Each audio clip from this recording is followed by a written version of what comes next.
گھڑی کا سینکڑ ہے نا جی، گھڑی کا سینکڑ، اس حوالے سے ایک بھائی نے انتہائی زبردست بات فرمائی تھی، آپ بھی سن لیں، بہت فائدہ ہوگا۔ یہ جو ہم ایک دوسرے سے ٹائم پوچھتے ہیں یا گھڑی پر جب بھی ٹائم دیکھتے ہیں نا، تو گھنٹے اور منٹ کا تو لحاظ کیا جاتا ہے، لیکن سینکڑ کا کوئی لحاظ نہیں کیا جاتا۔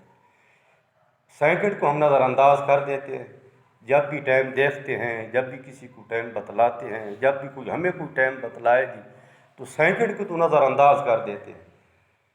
تو اس بھائی نے ایک بڑی پیاری بات سینکڑ کے حوالے سے کی کہ گھڑی والے نے یہ جو سینکڑ کی مدت رکھی ہے نا، مسلمانوں کے لیے اس کے اندر ایک بہت بڑا درس ہے، اور وہ کون سا ہے کہ اے مسلمان، تو اس سینکڑ کو ننھی یا ہلکی مدت نہ جان، ایک سینکڑ کے اندر تو کہہ سکتا ہے سبحان اللہ، سبحان اللہ، سبحان اللہ۔ تو اب ایک منٹ کے اندر کتنی دفعہ سبحان اللہ ہو گئے جی؟ 60 مرتبہ سبحان اللہ ہو گئے۔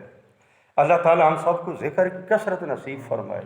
لیکن محترم بھائیو، ایک بات یاد رکھیں کہ یہ تو ہے ایک منٹ کے اندر میرا اور آپ کا شمار، کہ ہم نے جی ایک منٹ کے اندر 60 دفعہ سبحان اللہ کہہ لیا ہے، لیکن میرا اور آپ کا سبحان اللہ یہ اللہ کے ہاں اس وقت شمار میں آئے گا جب ہم نے اس کو کہا اللہ کو راضی کرنے کے جذبے کے ساتھ۔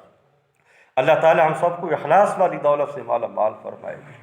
تو ہاتھ کار والتے دل یار وال، یعنی کہ ہم اپنے کام بھی کرتے رہیں اور اللہ تعالیٰ کو بھی یاد کرتے رہیں۔